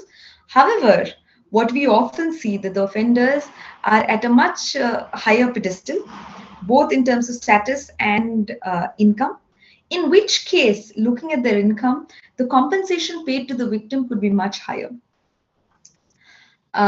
Also, another power that the ICC or the LCC have is that they can recommend action for false complaints. While we've seen very less incidents of this nature, we cannot rule out the possibility. And this ensures a deterrence effect that no woman will come with a false complaint to the committees. Can we move to the next slide? So who can file this complaint? Of course, the aggrieved woman herself can file it, but in certain circumstances, her next friend or somebody on her behalf in representative capacity can also file the complaint if she is either physically or mentally incapable to do it. Or she could also ask somebody else to file it if she gives a reason in writing as to why she cannot do it and there is her consent for somebody else to do it. Even after the death of an aggrieved person, her next friend in representative capacity can very well file the complaint, of course with the written consent of her legal heirs. Can we move to the next slide? Yeah. What can be done for more effectiveness of these committees? Most importantly, it is important to see that the committees have a very sensitive attitude towards all the complaints that come in. And you maintain confidentiality. Once that trust is available with everybody attached to this workspace, they will surely come to the committee with their grievances, which may or may not directly be sexual harassment, but they will at least trust the space to open up and talk about their grievances, in which case the committee could offer their best advice on if this is sexual harassment, you could come with a written complaint. If it is not, how to avoid such whatever grievances that the person may have. Also important is to see what are the consequences of non-compliance of this act. And it is important that this awareness is made to all the institutes. If there is a non-compliance, up to 50,000 rupees can be penalized to the organization. Say if they don't have an ICC, despite having more than 10 employees, they could be made to pay 50,000 rupees for their first non-compliance. In a repeated act of non-compliance, it could be double of that amount. It could also be an offense under the act, which would be a non-cognizable offense, but an offense nonetheless. It is important to have awareness programs, not only to all the employees, but also for the committees, because these are people who may not necessarily be from the field of law. So it is important for them to know what are the powers of the civil court, what is it that they can do, what is it that they must not do. For all of these things, it is important to have detailed training programs with one-on-one discussions, giving live examples. Also workshops and seminars to discuss their cases yearly or biannually, you could have workshops for the committees to discuss with a set of lawyers that these were the complaints that came to us. This is how we resolved them. There were some other people who had oral complaints, which we did not think fell within sexual harassment, and this is how we dealt with them. So this would give confidence to the committees that what they're doing is correct, and they must continue on that path. Or if they have not dealt with some complaints in the manner that they were required to under the law, they could take corrective measures in the next cases. Publication and accessibility. Many institutes might have an ICC, but there's no publication regarding that. So people may not be aware. They do not know when such a incident happens. Where should they report? So it is very important to give a lot of publicity that this is the committee, these are the members, and anything like this happens, you must come to us. It should be accessible. This should be within the office premises so that nobody has to travel far to give a complaint. The employer must make sure that there is the right infrastructure with the committee. You know, you could have very committed members, but if there is no infrastructure, the committee is not going to be able to work. The role of employer and employee is very important. The employer has to maintain a zero tolerance policy.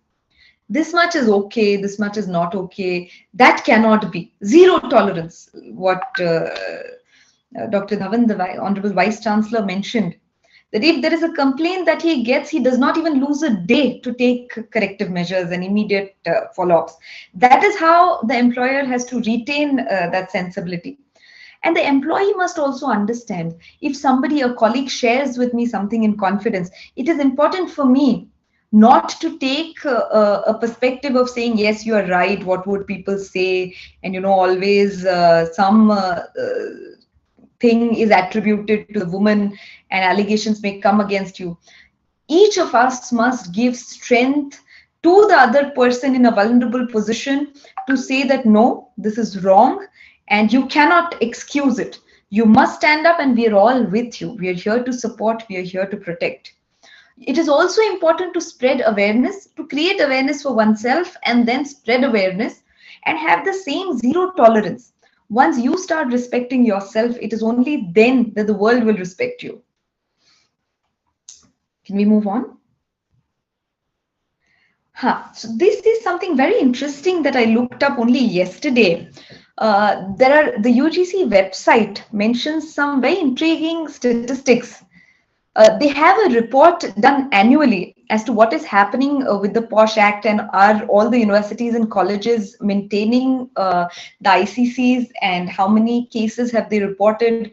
So what we see is, despite there being about 945 universities being associated with the UGC, data was provided only by 149 in 2016-17. A slightly higher number, 188 in the next year, 18-19. However, a majority, almost 80% of the universities are not giving their detailed reports to the UGC. So maybe they are not aware that they're supposed to give, or maybe in a more dark situation, they're not doing anything that is required under the POSH Act. We do not know. But this is an alarming statistics. What I also found intriguing was, out of the 188 universities which gave their reports, 29 did not say anything about the ICC being constituted under the Act. So we are not sure whether they did not constitute it or they have constituted it, but this draws a blank on a mandate which is necessary under the law. So also what comes out from the statistics is only about 417 awareness programs or sensitization sessions were organized in total by all of these 188 universities in the year 18-19. So not many efforts of outreach are being taken. I am very, very glad that this university has taken it upon themselves. So I remember in my conversations with Bengali Madam initially, I said I'll focus on many things, one amongst which will be sexual harassment, but I want to touch the socio-cultural aspect. But Madam was insistent, you may touch those aspects, but what we need is a focus on the POSH Act to make sure that what we are doing is in line with the law. A lot of administrations from different colleges will be attending, and we want to spread this awareness. So this is very commendable that the institute and the people at the helm of affairs are so committed in this university. And I hope this situation changes and the statistics that we see with UGC in the coming years are more brighter. Moving ahead. So this was a survey conducted by the Wire in 2020 for higher educational institutions. Again, something that I looked up yesterday, where they did a survey with about 576 women. Of course, a very short survey. It's not a sample size that could be very clearly reflective of the whole. But we have some survey here to begin with, some statistics. And here they saw that about 57 people out of 570 odd women had been sexually assaulted or harassed in higher educational institutions. So that's a very, very alarming number, 10%. And what they saw further was that out of these 57 women, only 40% survivors brought these incidents to somebody. I mean, they kept it to themselves. Others, very few of them, about 15 out of 57 people, took it to the Internal Complaints Committee.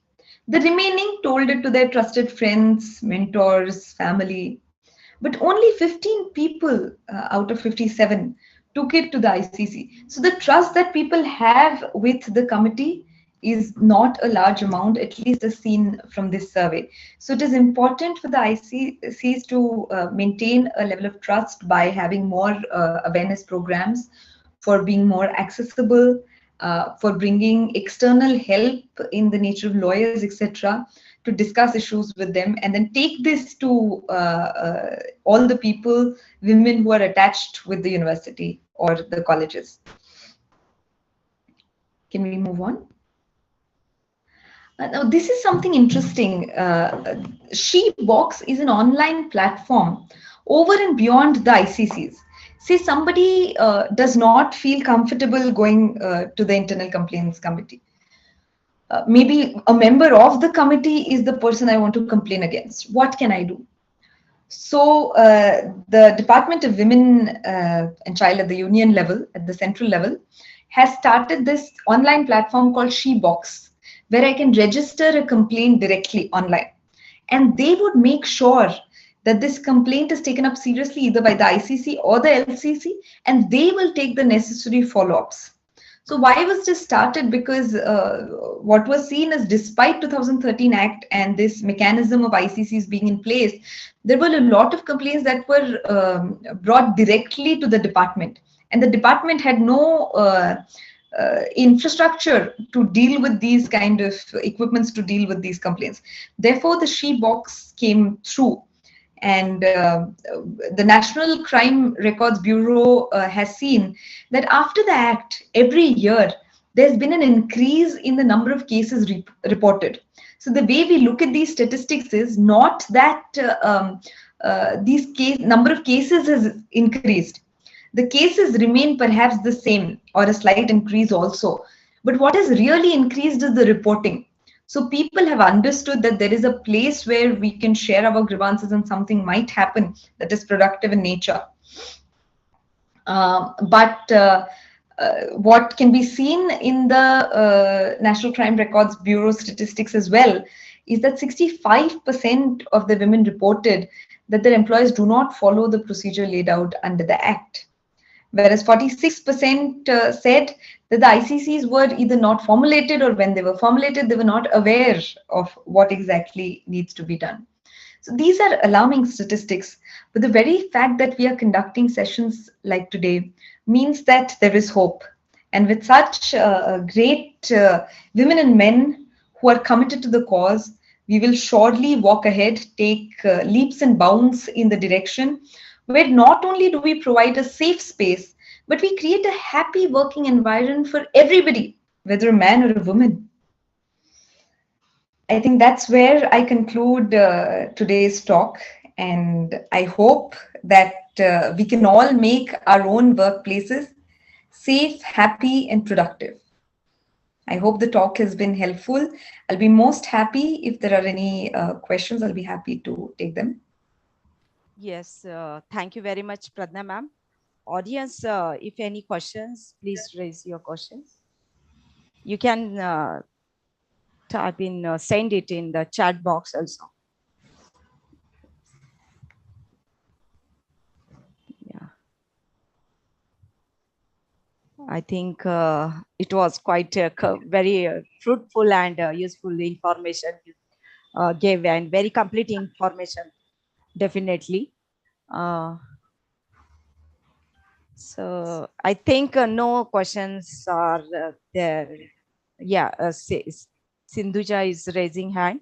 Yes. Yeah, I had a question. So, what about training everyone on what would be considered as a sexual assault? Or Right, absolutely. One of the most important aspects, Sindhuja. So I'd say that all institutions must have at least one workshop a year, and this I'm saying is the least that we should do, which involves at the greater level where everybody is invited. Maybe if you're talking about higher educational institutions, we call the teachers, we call the admin members, we call the students, and not only women. It's most important to have a mixed crowd. Unless men understand that this behavior is not accepted and this can be classified as harassment. Somebody may not be bad, but you don't have the right kind of upbringing. So you don't understand that this is putting somebody else in the uncomfortable sphere.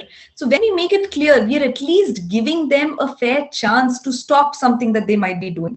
So have a mixed crowd, encourage everybody to come attend these programs. And secondly, have a more specific one-on-one training session with the people who will be running the committees or who would be heads of institutions and superiors to understand how to deal with these complaints. So these two levels, trainings and workshops, are most important. And I would recommend that somebody from the psychology sphere, so either a counselor or a psychologist or a sociologist, and one person from the legal sphere, either a judge or a lawyer. These two people are mandatory resources for training programs to help people understand the law and then the socio-cultural, the psychological aspects of it. Yes, thank you very much, ma'am. Anyone, please, if it's there, please raise your hand.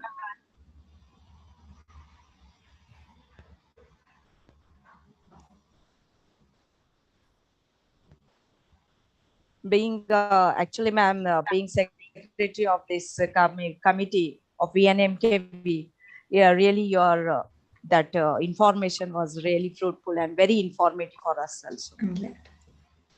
Yes, I think no one is having any question as you. Yes. Yeah, I think Irika ma'am is there from Ukraine.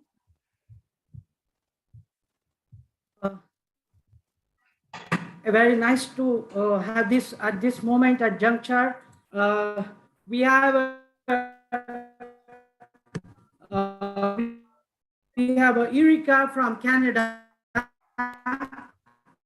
Now, last year, International Women's Day, where the women need to go for the automation in agriculture and look at the advanced digital technology application scenario.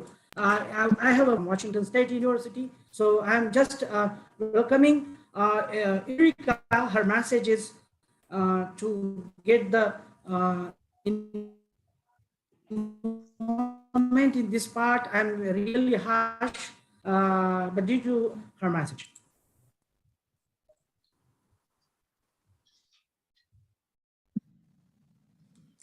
Good day, everyone.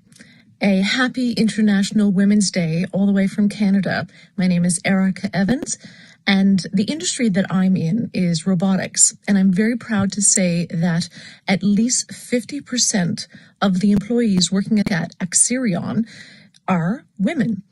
We are able to hold our own and thrive and excel in the robotics industry. Not only that, any other industry that we choose to be in, we are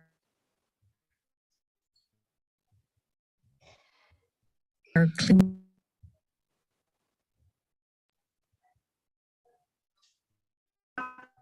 This message now, at this moment, again, I'm very much proud to say Indians were working in all over globe. I'm proud to say that Dr. Sindhuja Shankar is one of the alpha women from India.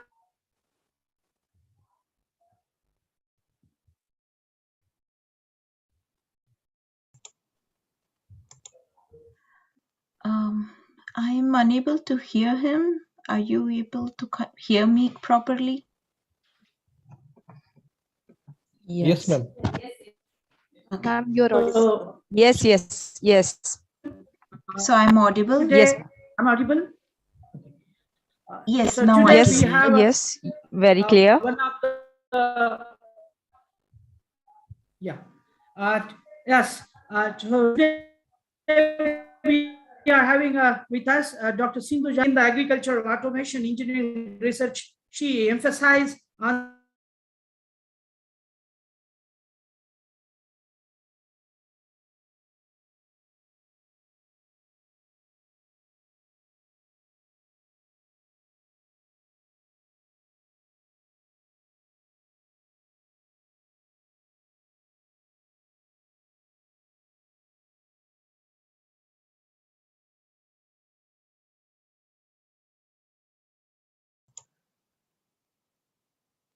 Can you hear me? Yes, ma'am, you are audible, ma'am. Okay, can I begin? I'm not sure. Yeah, ma'am. Yeah. Actually, Shinde sir give introduction of your work I am and online. yours. I'm online. Just for Yeah. the fraction of second, the network was disturbed. So Dr. Sankaran, she is working in the crop plant research, precision agriculture applications. Her work involves. I'm audible. Yes, sir, you are audible. Her work involves the development of integration of the optoelectronics, biological and chemical sensor technologies for non-invasive, rapid, continuous monitoring of the plant response to environment, abiotic and biotic stresses, and other applications. Her research area really inspires this national agriculture video from India, which is a World Bank project given by the Indian Council of Agricultural Research and the mutual collaboration as a central government of India's participation. Her research area interest is related to the agriculture robotics, agriculture drones, agriculture automatic guided vehicles. We are interested and enthusiastic to have such kind of a personality from India who works in USA and continuously collaborating with the participation of Washington State University in team leadership of Dr. Manoj Karki, Dr. Lau Khod, Dr. Kim Zhang, and her all team members. We are really inspired to have guidelines for the young researchers, women who are working in the agricultural sciences and technology. We are very much enthusiastic to have a collaborative work in this regard. Your inspirational words will definitely inspire the entire campus. So I'm handing over it to Dr. Sindhuja Sankaran from Washington State University. Good morning, all of you, and thank you for the organizers for calling me to this event. I thought I wanted to just share my professional experience, but it will be very short. Can you hear me? Yes, now? ma'am. Yes. Yeah, yes, ma'am. Okay, so I'll go ahead. Yeah, I just wanted to share the professional journey and my perspectives, especially women in digital agriculture. That was the topic I was asked to talk. I don't have very big background in it, but I just did some research today and found out few things which I wanted to share. So my career started with BS in University of Madras. I did biology. After that, I did environmental science in Anna University. After that, I was a junior project assistant in Indian Institute of Ocean Management in Anna University.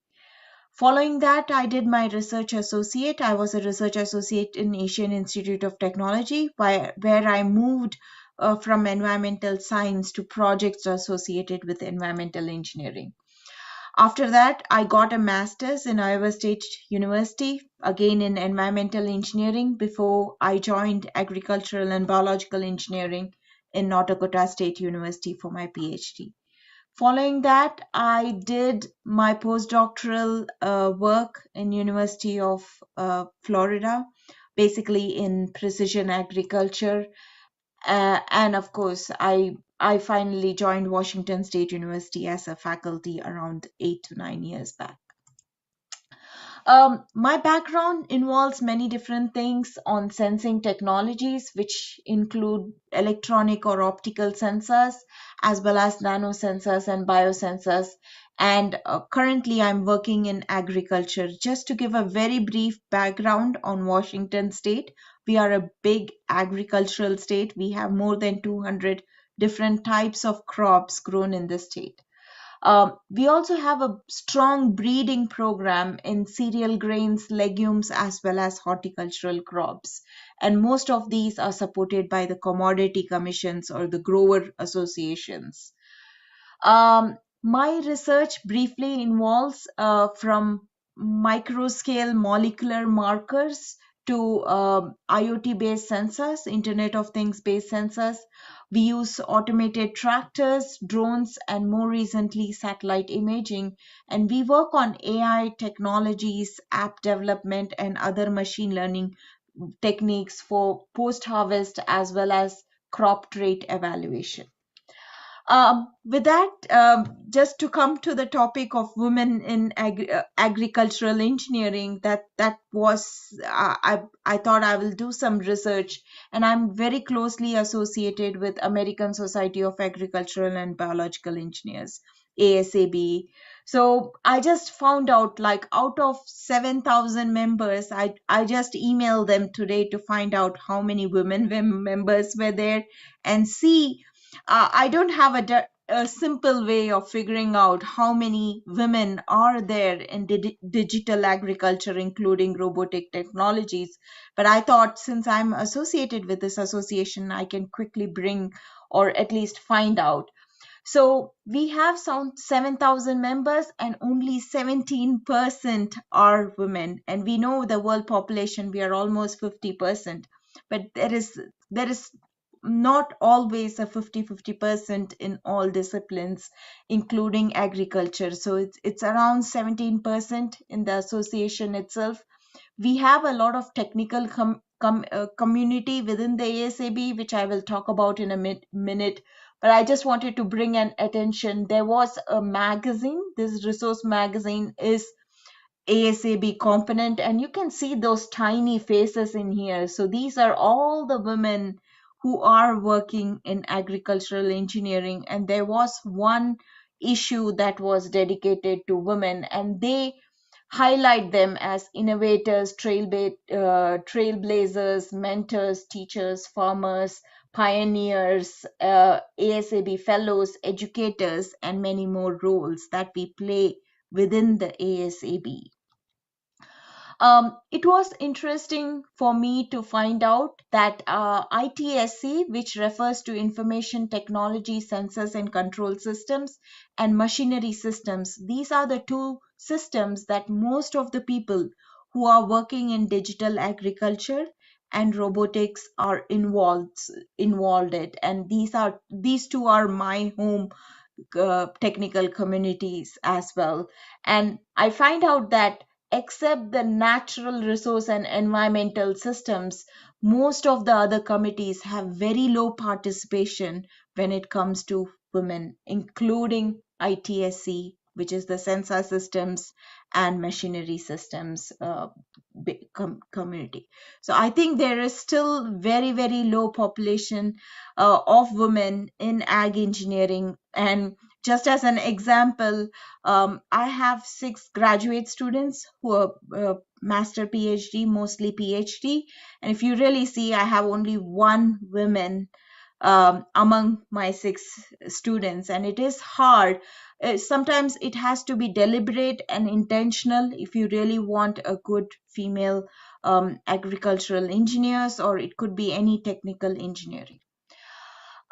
With that, there is an aspect of STEM education in US, which is science, technology, engineering, and mathematics. We say women in STEM is a major limitation, even in countries, advanced countries like US, Canada, Australia, and all these developed countries also have very few women engineers.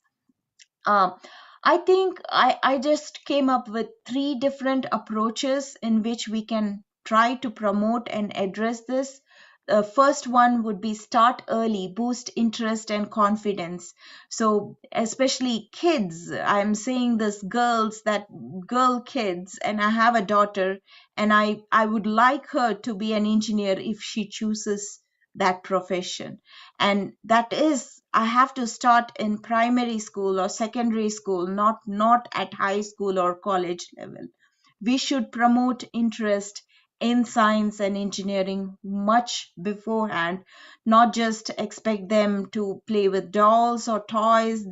You can buy them cars or help buy them toys that will require skills to fix or engineer.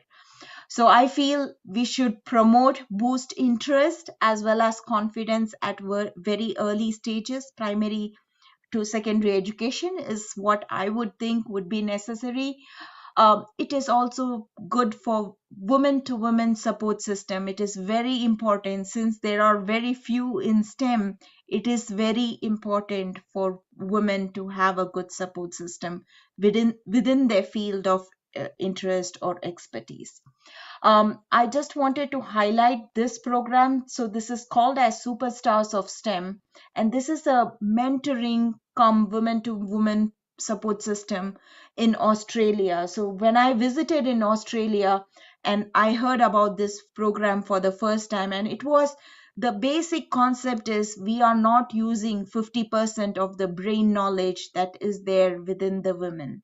So we should, if we really want to advance in science and technology, we should make use of all the brain power that we can get from that is gender independent. And this is basically a mentoring system to promote more education in women and leadership, not just education, leadership as well. And lastly, I would like to say that, we should create positive role model. There are many of you I see here who have been successful in their field. And unless the younger students can connect with mentors, like the speakers today, it is hard for them to imagine themselves in their position. So it is very important that we have positive role models. That's all I had for today. It was a quick 10-minute talk, so I thought I'll just give a brief synopsis of my thoughts. Thank you. Thank you, Dr. Sindhuja. And it was really encouraging us to have a really specific track with an aimful step-by-step roadmap of achieving our women's empowerment with their all success in their family, as well as these national services or international services, wherein women can sustain and get this all practicing for her career. So I am really thankful to you for being with us, even a spontaneous invitation to you. And we found you were really accepted for a short while and gave us a very informative address to this dais. So I request all of the members to make your camera on so that we will have one group photo session on this occasion. So I really inspired with the participatorily, all those members who gathered together on this event. And I really, thanks to Professor Jaya Bangale Madam, who is organizing this event, Godavari Pawar Madam, who is also coordinating, and Dr. Neeta Gaikwad also, they are all together. And with the inspiration of Honorable Vice Chancellor, Dr. Ashok Dhawan, we are gathered here for the last session, last moment. And for this moment, we are gathered here to have just one photograph, one, video graphic cameras, please keep it on.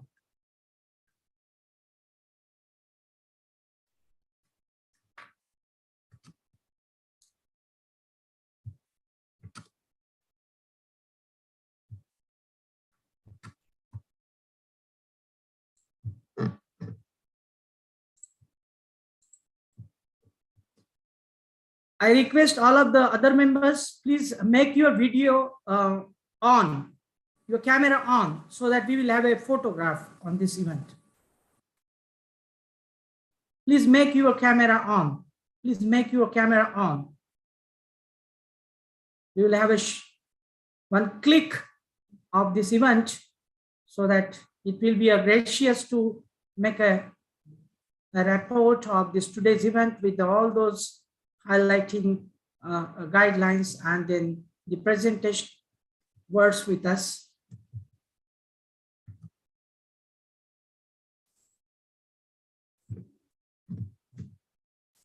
Over to Neeta Gaikwad, ma'am.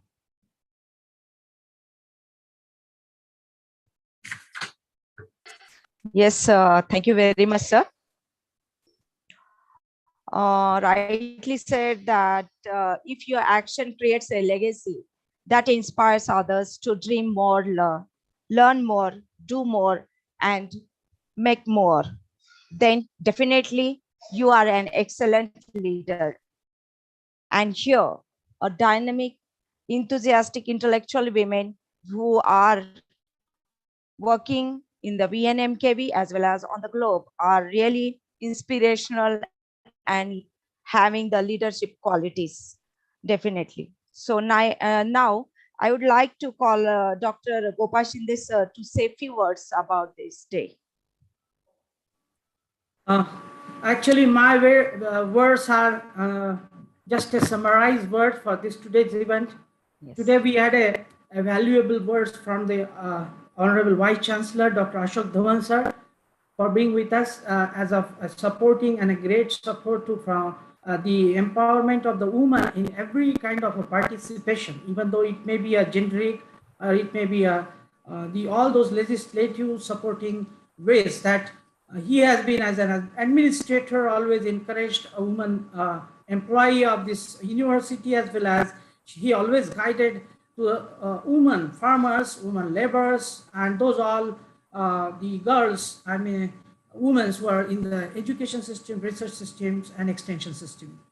Today we have a very nice words by Dr. Tara Satyavati, who gave us an information about how a woman can be a participative in actually her milestones and the history behind all exertions in the Pearl Millet projects, and the projects that she always handled to be as one of alpha woman from this nation, who guided us very nicely.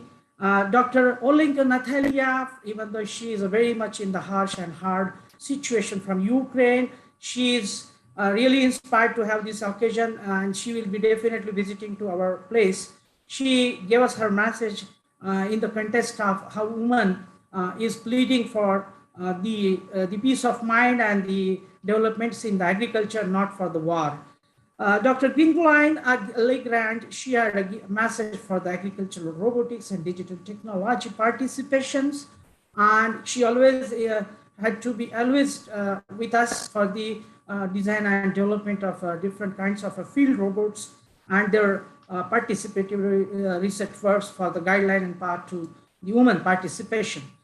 She had also last year a very good message to us. Also, we have a message from Erika Evans from the Clear Path, and the kinds of the informations that Gwendoline Legrand, she was also she's also working with a non-profit organization of the Euro, France, and United States of America. She gave us an information. She connected her great network from the globe to have all those women participating in the agricultural field for their science and development of all those activities, which will be nurturing those ideas from Indian context to the global context. She already had a one session and one program with us. She will be inviting all of the women from agricultural sector from India to all those leading programs organized by GOFAR, FIRA organization. Dr. Advocate Pradnya Talekar have gave us a very good kind of a simplified legislative frame wherein the woman, what she can do, what she can protect herself, how she can protect herself, and give us all those procedural formalities which will be pleading to every woman who needs all kinds of guidelines. So I really thanks to Advocate Pradnya Talekar, madam. I'm really harsh to say Dr. Aparna Falke, who is working in the NASA, Dr. Sindhuja Sankaran, who is working in the Washington State University, even the very short time of span, they deliver us the very much valuable information which leads and tends to the technical aspect, which will be definitely focus on to the futuristic plans and guidelines to the women from India and contest to the agricultural climate and those all perspective food manufacturing systems need to be developed, and the women's participation will be definitely encouraging to this event. I should say this event is a glorious without planning from the organizing secretary, co-principal investigators, NAHET team, all those core team members who are continuously coming and giving their participation to this center. This center is aiming, we have our website, https://nahep.vnmkv.org.in. Our simplified URL link is vnmkv.org.in. This is pleading to the last session. Before that, I'm really thankful to Dr. Jaya Bangale, Dr. Godavari Pawar, Dr. Neeta Gaikwad, Dr. Devatraj, ma'am, controller ma'am, and all those women participating professors from the Vasantara Naik Marathwada Agriculture Universities. We are really inspired to have this kind of programs in continuation with this to get involvement of the woman in science and technology applications in agriculture. So thank you, and hand over to Dr. Godavari Pawar ma'am for the vote of thanks. Thank you, sir. So now all of you knows that now we are in the last step to finishing this program. So first of all, I would like to thank you to our Honorable Vice Chancellor, sir, Dr. Ashok Dhawan, sir. Under his chairmanship, we have completed this International Women's Day celebration successfully, and we are always in his constant motivation and inspiration to all of us. And I would also like to say thank you to our Director of Instruction and Dean, Dr. Dharmaraj Gokhale, sir, because he, within a second, he has permitted all of us to arrange this program for the celebration of International Women's Day, particularly for the women who are working here, as well as for all the students. So I am also thankful to the Gokhale sir, as well as our authorities, Dr. Dattaprasad Vaskar sir, Director of Research, Vasantrao Naik Marathwada Krishi Vidyapit Parbhani, Dr. Devrao Devsarkar sir, who is always supporting us, and he was also joined this program because he knows what are the steps one administrator should take to keep his workplace safe and peaceful. So thank you, Devsarkar sir, as well as like our Vice Chancellor sir. He kindly mentioned that our comptroller ma'am, who she is working here, that is Deepa Rani Devtar Raj madam, and she is leading our university to making the environment in a comfortable and pleasant manner. As well as I would like to say thank you to our registrar, Dr. Dheeraj Kadam sir, and finally, I will go to our speakers. Likewise, Gopal sir has rightly mentioned that Tara Satyavati ma'am, he mentioned that empowerment of women will not be possible without the cooperation from the home to the globe level. That means parents and policymakers should know what are their role to play for a sustainable development, not only in women's, but for a whole environment. Then I would like to thank Aparna Phalke, who is our student, and she rightly mentioned that the rise of women means not the fall of men, but for real empowerment, we need to go together without any biasness. So thank you, Aparna. I would like to say thank you to the leader of atomization centers, particularly in robotics, that is Legrand. Within a span of time, she forwarded her message, and we are thank you for her contributions. Then I would like to thank you for the Natalia, and he rightly mentioned that the women's, they are seeking for the peace from every place, from home to globe, and in such situations they are facing the very worst condition, but still she is saying the message of hope for all of us. Then I would like to say thank you to the Pradnya Talekar ma'am, because he speaks about the many aspects that what are the different committees we need at our workplace, like ICC and LCC, and every means each one of us, employer and employee, should know the law regarding the safety at workplace, what is the role of employer and employee. And she finally gave a message that let us make our workplace safety and happy and productive. So I am very much thankful to Pradnya Talekar ma'am, and she throws a light for the women's safety at workplace. Finally, I would like to say thank you to the Erika madam from Canada. Within a time, she gave a nice message to all of us for the celebration of International Women's Day. Women's Day is not a one single day, but throughout life we can celebrate these days.